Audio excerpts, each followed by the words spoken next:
contribuer bien à l'embellissement des bâtiments dans lesquels vous intervenez. Vous restez avec nous, on va poursuivre à présent et on va découvrir un festival, les Nuits des Forêts.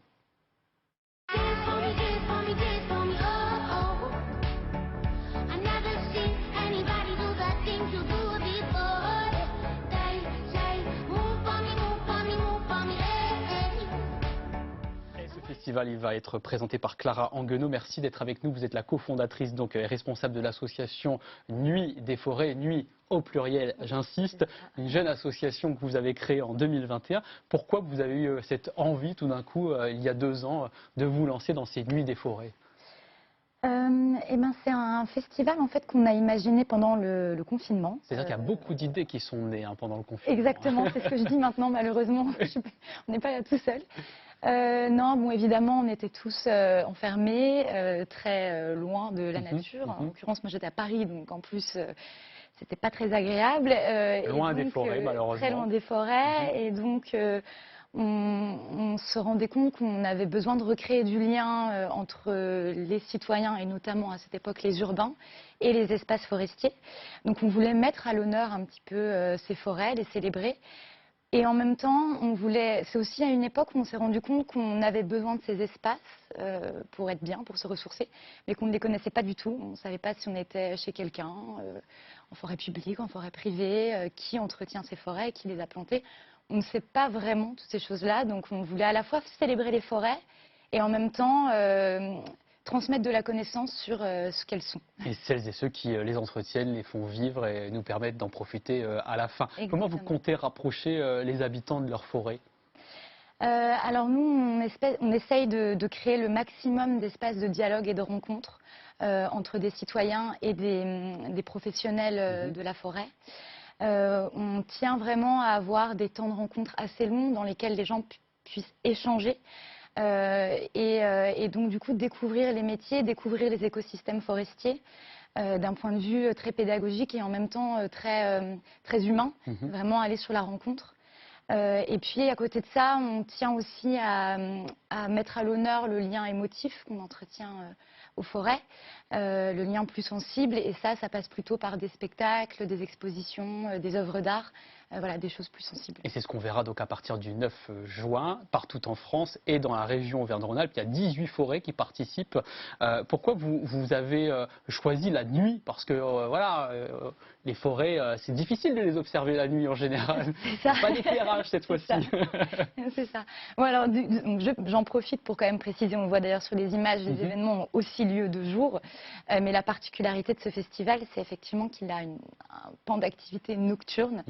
Je dirais qu'il y a vraiment 2 raisons. La première, c'est qu'on souhaitait inviter à vivre une expérience un peu plus originale, sortir un peu de ce qu'on fait habituellement en forêt. Et c'est vrai que la nuit, on ne vit absolument pas les mêmes choses que le jour, on n'entend pas les mêmes choses. La nuit aussi, la forêt devient un espace beaucoup plus partagé avec les animaux que le jour. Donc ça donnait l'occasion voilà, d'avoir des expériences beaucoup plus marquantes.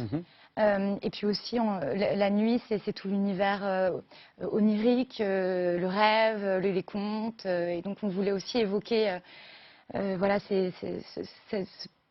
cet imaginaire de la forêt, des veillées et des contes qu'on a depuis l'enfance. Dans la région, quels sont, vous avez quelques exemples en tête, les animations qu'on va pouvoir vivre? Alors, effectivement, il y a 18 forêts, donc il y en a beaucoup.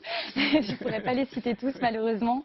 Non, alors, par exemple, il y a 2 événements d'assez grande envergure, pas très loin de Lyon, à Iséron et à Notre-Dame, à Limonest et à Notre-Dame d'Iséron.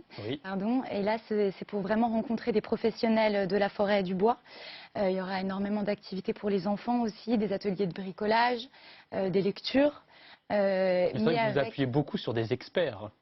Oui, c'est ça, exactement. Des experts, des scientifiques, des chercheurs, et puis vraiment des professionnels, donc des gens qui gèrent la forêt, qui la cultivent.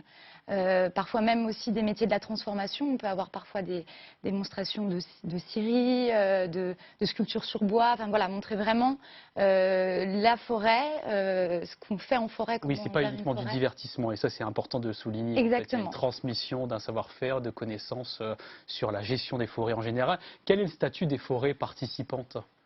Alors, c'est une particularité du festival. C'est vrai qu'on connaît bien les forêts publiques parce qu'elles sont connues et puis on y va plus facilement. Nous, on aide beaucoup de propriétaires privés, la plupart sont des particuliers comme vous et moi, à ouvrir leurs forêts. Donc, il y a énormément de forêts privées, ce qui était important puisque la forêt, c'est quand même la forêt privée, c'est 3/4 de la forêt française. En Auvergne-Rhône-Alpes, c'est même plus, vous êtes au-dessus de la moyenne nationale, 80% de la forêt est privée. Donc nous, on avait vraiment à cœur d'ouvrir ces espaces-là. Et donc, en l'occurrence, on a plusieurs forêts privées et on a aussi beaucoup, côté public, on a beaucoup de forêts communales dans la région. Et vous parliez de spectacle tout à l'heure, vous êtes danseuse et chorégraphe. Vous voyez, il y a autre chose que la forêt avec Clara. Comment vous mettez vos compétences au service de ce festival?